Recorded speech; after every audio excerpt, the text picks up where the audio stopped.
Welcome back to the stock portfolio update videos. Currently, my two stock portfolios sit at a combined value of over $123,000. That's made up of the $65,000 in my stake portfolio, and then the $58,000 in my Vanguard portfolio. But today I wanted to go back to my roots, and I wanted to talk about some of the companies that I hold in my portfolio and their recent earnings. So today I'm going to be going through Microsoft's recent earnings and its great run up. I'm also going to be going through Amazon and their recent turn down and the 8% falling after their earnings. And I'll also be touching on Coinbase and Meta and some other stocks as I kind of break down what's been happening in the market recently. This is something I used to do very often, and I used to do videos whenever there was new earnings of companies I was invested in or companies I was monitoring. And I kind of wanted to go back to that today with all the big tech news that's been coming out, especially with Microsoft being the biggest individual stock holding that I hold outside of my ETFs. So whilst we're on the topic, as you can see here, shares of Meta and Microsoft both popped after they reported strong earnings and beat analyst expectations. They're both heavily invested in AI, as many people know, and they both had a really good time recently. To start of 2025, even 2024, Microsoft had been quite well for me. 2023, the same thing. And Meta is actually a company that I used to hold in my portfolio. So you can see Meta shares were up around 11% and Microsoft shares were up around 4% after the company reported better than expected earnings and beat on top and bottom lines. Both Meta and Microsoft have been investing heavily into artificial intelligence infrastructure in recent years, and the company says they expect to continue to shell out billions in capital expenditure. That's something that can normally scare investors as they worry about if that capital is actually being invested well, or if it's better if it's just being returned back to the shareholders. But it seems like people are quite ambitious with what can happen in this space, and a lot of these companies are really putting that front foot forward and kind of taking that leap, because if they don't, other people are heavily investing, such as Google, Apple, many of the others. So it's good to kind of see that they are kind of taking that front foot forward. And as you can see, Meta said capital expenditures will range between $66 billion and $72 billion for the full year, which is massive, raising from the low end of the company's previous estimates of between $64 billion and $72 billion. Microsoft sees over $30 billion in fiscal first quarter capital expenditure and assets acquired through financial leases, whilst analysts expected $24 billion. So it's been a really big jump. And if you've been following these stocks recently, you would have known over these past few years that this was a big worry. Markets did get a bit of a shock a few years back, or a year or two back, when this was kind of all getting announced. They were a bit worried with it, but it's kind of been a bit more normalized now, and it's kind of been priced in, or it was priced in before these bumps. In addition to increased capital expenditure, Meta CEO Mark Zuckerberg said that they've been on an AI hiring blitz. So if you've seen all the content that's come out and of them hiring these people and paying these massive salary packages, I believe there was people poached from OpenAI, from Google's deep research. It's just they've been going crazy on it. As you can see, $14.3 billion investments into their data labeling startup, Scale AI, which they bought. But overall, it's been really big for Meta. Honestly, I used to use their Llama model. I don't use it as much anymore, and I think that's pretty consensus. I think they were kind of struggling a bit to get people to use that model. A while back, when it was newer, I found it was quite good, but I've noticed other models have become better. Gemini, as an example, is one that was pretty bad when it first started in comparison to others like ChatGPT, but I think that's been getting better.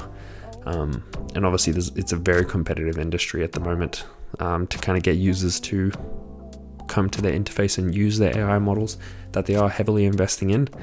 But if we keep going through, you can see Microsoft reported $76.44 billion in revenue for its fiscal fourth quarter, up 18% year over year, so massive growth. And the company said net income increased to $27.23 billion, or $3.65 per share, from the $22.04 billion a year ago. So again, you can just see these companies are just profit-making machines. I've always said that Microsoft and Costco were actually the two stocks that I own that I think have the best business model with the reoccurring revenues. And you can see Meta reported $47.52 billion in revenue In the second quarter, up 22% year over year. So just like Microsoft, another big gain, and its net income rose 36% year over year, which is just insane. Well, $7.14 per share. So again, if this is one of the stocks you've been investing in, and if we have a look at my kind of holdings quickly, you can see I do have Microsoft in my portfolio. So like I touched on before, Microsoft is one of the first stocks that I ever bought. You can see in the last month it's up around 5.6%, and in the last week it had a bit of a pop, but it's slowly traded down, as a lot of the market has.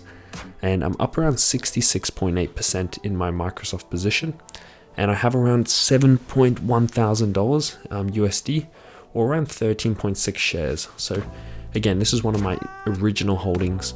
I bought this years ago.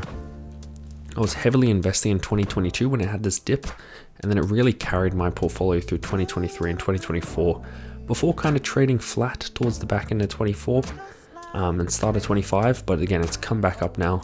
I didn't sell any of my shares. I thought potentially the stock was a bit expensive. It is expensive now. It's at 38 P ratio, especially when you compare it to other big tech giants like Google, which is a lot cheaper. But I think there's a reason why Microsoft is priced the way it is. Am I buying in at this price? No.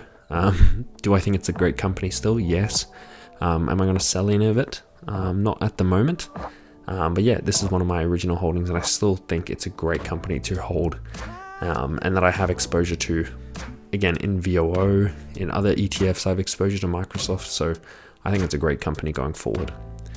Whilst we're on companies that I believe are great going forward as well, is Amazon. So Amazon did get hit a bit after it's had its nice little run up recently. You can see Amazon stock sinks 8% after earnings. And here are just some of the key takeaways. So Amazon boosted its annual target for artificial intelligence spending as it frantically builds out more data centers to meet the demand for its technology. And revenue expansion in AWS underwhelmed investors. Obviously, this is a company that many people think will be heavily affected by the tariffs. Obviously, because Amazon is so global. They reported the second quarter earnings and beat expectations on most metrics. So again, it wasn't all doom and gloom or anything like that, but I think there was a bit priced into the stock going forward. Amazon's stock slid 8% and is down roughly 2% year to date. Profit guidance was weaker than expected, while cloud growth underwhelmed investors. This overshadowed an otherwise upbeat report that included strong revenue and profits, steady retail growth, and 23% increase in advertising sales, which is quite strong. Amazon also offered a rosy revenue forecast for the current quarter, and there are some of the takeaways. So AI spending was boosted. Amazon reported that it spent $31.4 billion on capital expenditure in the last quarter, and the company expects that to be reasonable representative of its spending in the second quarter half of the year.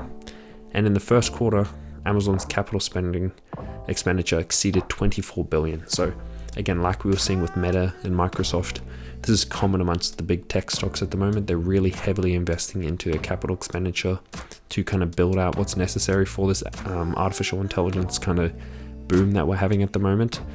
And taking it together, it means Amazon could spend upwards of $118 billion on capital expenditure this year. Again, back in the day, these businesses, a lot of these tech businesses you would think of as very light capital-wise, and kind of now it's almost the business model's kind of changed. They'll have these big assets, big amounts of depreciation, or however it's handled, however they're going to handle it.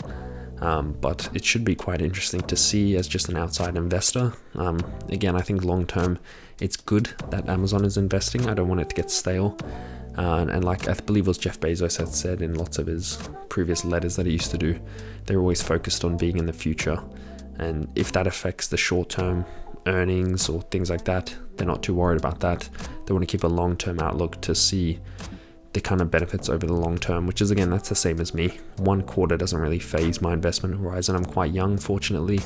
I have a long investment horizon ahead of me, and if you ask me if Amazon's still going to be here in 5-10 years, I think definitely, and I think they're still going to be printing money is my thoughts. So one of the big things that Amazon has been really growing on recently, or not recently, but is a big thing for a lot of investors, is AWS. their CEO did point out they are making upgrades and they'll be doing different changes to it. You can kind of look into that if you want to, but they do face a lot of cloud rivals, like they touch on here. One thing that I kind of like across my portfolio is being invested in all the major cloud players. So if you want to have a look here, you can see I've got Google, obviously with their Google Cloud. I've got Microsoft as well, and I've got Amazon. So they're kind of like the big three. And I think that's a great space to be invested in. So as you can see, AWS continues to lead the cloud infrastructure market, but is facing steeper competition from Microsoft Azure and Google Cloud, which again, I have exposure to all of my portfolio, which posted stronger growth rates in their previous quarterly results. AWS grew a revenue at 18% year over year, which is still strong, which just beat out Wall Street's estimates that trailed the big gains reported by Microsoft and Alphabet. The companies recorded cloud revenue growth of 39 and 32 respectively, which is just amazing. So again, this is a really high profit space that I think is going to be good going investing in forward. So I think all these three companies are really going to benefit from that space. They're all obviously competing for market share, which AWS does lead at the moment, I believe. So it will be an interesting kind of fight between all those companies, and it'll be interesting to see how it plays out. Another big thing is tariffs, obviously. So tariffs risk better than feared. So there's been a bit of a blanket tariff that's been casted recently. Some other countries have got higher tariffs, lower tariffs, but just that uncertainty is kind of really affecting a lot of these businesses.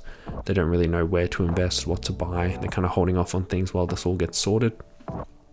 At the time, products imported from China were subject to a steep 145% levy that threatened to drive up costs for Amazon vendors and its millions of third-party sellers, raising concerns for price increases and a drop-off in consumer demand. Since the US and China have reached a truce, with China now facing a 30-cent combined tariff rate.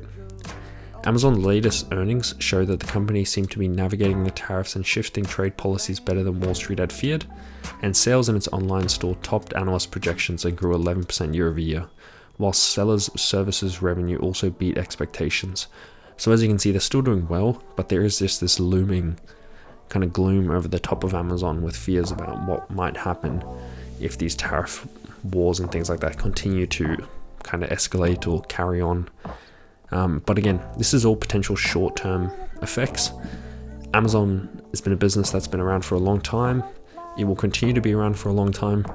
Whoever the leaders are of their respective countries, again, their time will come up to a point. They all have terms and someone else will be in charge after that. So again, if you take a long-term outlook, I think eventually a lot of the stuff will get sorted out, and these companies are very dynamic. They should be able to adapt. And like we can see here, Amazon probably hasn't had the best time for a lot of investors. If you've been investing in the last 5 years, only up 35%. But again, I'm invested in Amazon quite bullishly. I have around $7,100, so similar to Microsoft, and I'm up around 9% on it. I was heavily buying this dip here. As you can see, when it kind of pulled down, that's when the real fears of the tariff was, and the stock was dropping to around 190. It even dropped as low as you can see here in the 160s. I wasn't lucky enough to pick up any there. I didn't have any spare change sitting around, but I wish I had. And you can see the stock's really kind of built itself back up before this recent downfall. But again, the stock is still a lot higher than it was only in April. So yes, it has pulled back a bit, but it's trading at a 32 PE ratio, which again is cheaper than Microsoft, and depends kind of how you want to value the growth. I think Amazon is a company that will be great with artificial intelligence if they can incorporate that into their fulfillment centers, obviously with their retail side of the business, AWS. So I think they're a company that can really benefit from artificial intelligence, kind of getting incorporated into their business. And if we have a look at my overall portfolio, I'm up around 31%, so it has come down just in these last few days. As you can see, if we look at the S&P 500, which kind of VOO, which just tracks that, in the last week it's down 2.5%. So as there was this pullback with this kind of market uncertainty around what's happening with the US and globally, obviously nothing's going to change for me. I'm just going to keep dollar cost averaging into my portfolios.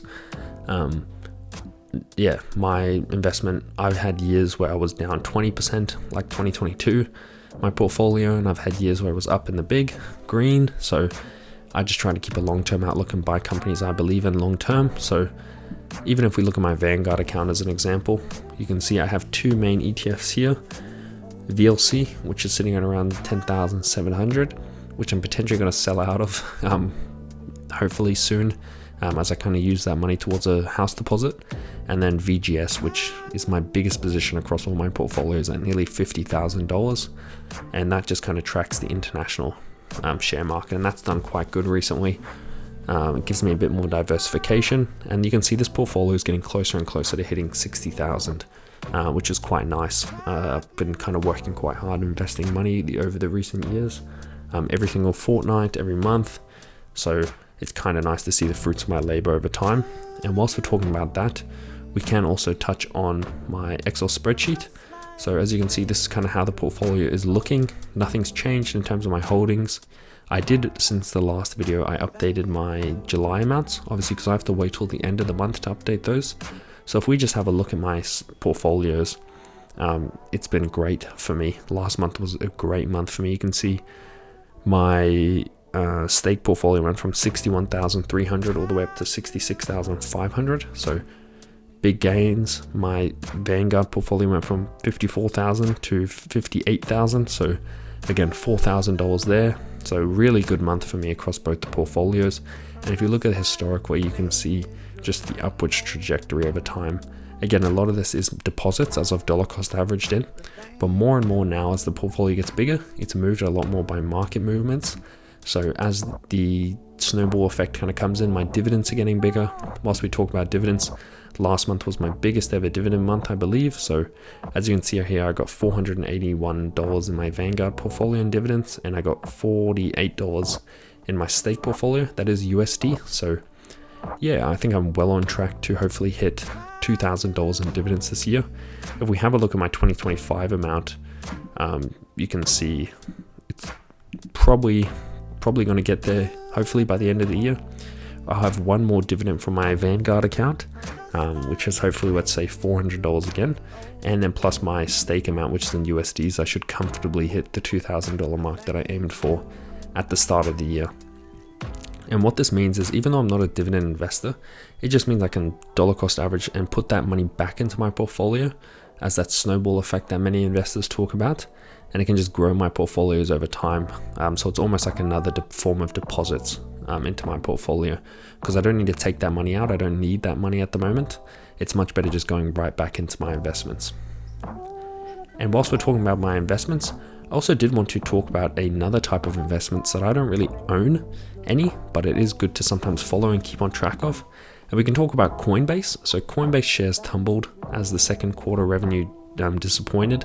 I saw a bit of content on this, a lot of people talking about it. So Coinbase shares fell after gains in the cryptocurrency exchange subscription revenue failed to offset weaker trading volumes. They also earned a bit less than some people were expecting. It did still grow its revenue, but again, lots of people do have high hopes for these companies. Coinbase, I still remember, I believe when it IPO'd, I was looking at it, but I don't really invest in IPOs. But Coinbase shares fell on Thursday for a second revenue quarter, came in shy of analyst estimates. The quarter ended June 30. Coinbase net income rose to $1.43 billion, or $5.14 per share, from the 36 million or 14 cents per share a year ago. So that is still really good growth. But yeah, like I said, there's a lot priced into it. Investors are quite ambitious on this. Again, I'm not someone who invests in Coinbase or someone who invests in cryptocurrency as a total. I think potentially it's something I've looked at as having like a portion of my portfolio invested in there, just as kind of like a hedge. So whether that be 5%, I don't know, 10%, 1%, whatever the case is. The only thing is I struggle to sometimes justify the price that I should be investing in. It's a bit different to a stock, where a stock you can kind of justify the P ratio. You can see the growth aspects. With the cryptocurrency, it almost feels like you're just trying to buy it, or trying to get someone to buy it off you for more than what you bought it. I know that's similar to stocks, but it's quite hard sometimes to justify if I'm buying at a good price or if I'm buying at a bad price. But again, it's just something that keeps on growing. And again, it's probably not something bad to have a bit of a hedge in your portfolio towards cryptocurrencies. Again, this isn't financial advice, it's just me kind of thinking about my own investments. But yeah, that is something that I've thought about. I do probably want to secure the house first, and that would just be a good investment for me, and then I'll be a bit more stable.